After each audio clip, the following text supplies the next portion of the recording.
welcome to the Lighthouse. I'm so glad. Collins, Riley, what are you guys doing here today? We just came to help pick up the lighthouse. That is awesome. But before we clean up the lighthouse, Riley, do you know what we got to do first? Yeah, the good morning song. Yes! This is a morning like no other. Never again will it be here. So let's get moving, let's get going. Yeah, yeah. Don't let the daylight disappear. Good morning. Good morning. Good morning. Good morning. Good morning. Good morning. There will be no yawning. 'Cause it's a good morning. It's a good morning. A good morning. It's gonna be a very good day. 'Cause you're a good God. A good God. A good God. You are a very good God. Let us remember why we are here today. Why? We're here to sing and we are here to praise our God in heaven, so let me hear you say, yeah! He is our King and the maker of today. It's a good morning. It's a good morning. A good morning. It's gonna be a very good day, 'cause you're a good God. A good God. A good God. You are a very good God. Good morning. Good morning. Good morning. Good morning. Good morning. Good morning. There will be no yawning. Now it's time for birthdays and guests. Today we're celebrating Scarlett Deutsch, who turned 11 years old. Happy birthday, Scarlett!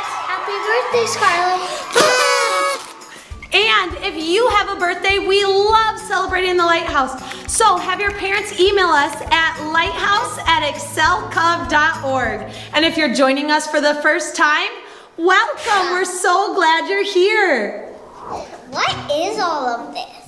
Well, all of this stuff is to help us learn something. Do you remember what we're learning about in the Lighthouse? Yeah, the armor of God. That's right. We're learning about the belt of truth today. And God tells us to buckle the belt of truth around our waist. But He doesn't mean like a belt that holds up our pants. He means that we should know the truth and keep it close so we can fight against the devil's tricks.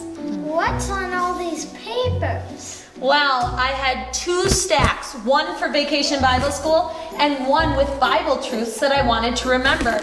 Like this one. This one says, I will never fail you. I will never abandon you. Hebrews 13:5. Do you think that we could use this to fight against the devil's lies?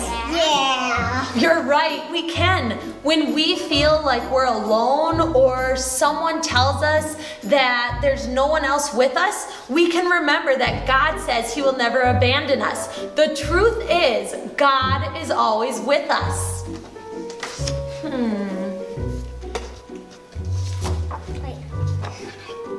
This one, I can't read it. Kyle, can you read it? Trains. Trains. That one must be for Vacation Bible School. You can put it in that pile over there. Here, what about this one?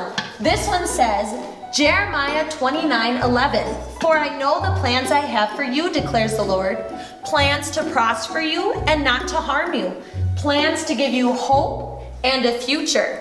Do you guys think we could use this to fight against the devil's lies? Yeah. You're right, we can. Sometimes we might feel that we're not good enough, but we know because God tells us that He has plans for us. And the truth is, we are important to God. You know what? There's a story in the Bible about believing and telling the truth. Would you guys like to jump into the Bible with me? Yeah. Let's go see. Ready? Here we go!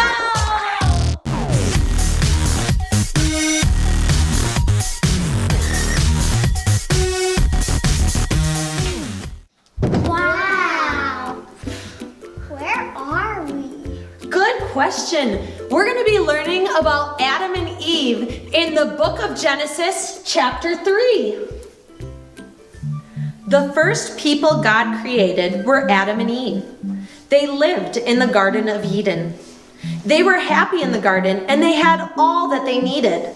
They knew God well, and God told them they may eat from any of the trees, but that it would be very bad if they ate from one special tree in the middle of the garden. God told Adam and Eve the truth, but the devil wanted to trick them. He didn't want them to follow God. He told Eve that it would be good if she ate from the special tree.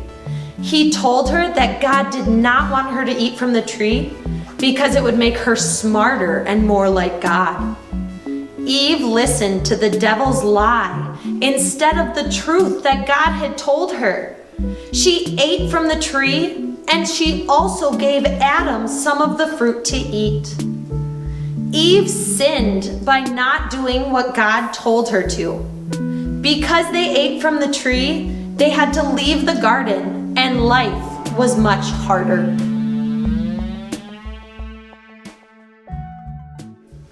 Eve should have listened to God's truth, but instead she listened to the devil's lies, and she was tricked into sinning. Eve should have buckled on her belt of truth. She should have remembered what God told her, and she could have used the truth to fight against the devil's tricks. How do we know the truth? Good question. We can learn the truth from the Bible, and then we can remember it and hold on to it tightly for the times that we need it when the devil's trying to trick us. Do you guys want to do an experiment with me? Yeah! I'm going to tell you guys a lie that you might hear, and you can play along with us at home. And then you guys can tell me what the truth is. Somebody might tell you that nobody loves you and that you're alone, but the truth is that He is always with you, and He will never leave you no matter what. Somebody might tell you that you should be scared of something and that nobody can help you, but we can remember the truth. God is powerful. When you pray for someone, you might hear somebody tell you that prayer's not going to help, but we can remember the truth. God hears our prayers. And He is powerful. That was so good. Now that we've practiced using the truth to fight against the devil's lies, and we have our 2 piles sorted, I think it's time for us to head out. But how do we always end here at the Lighthouse? Lighthouse!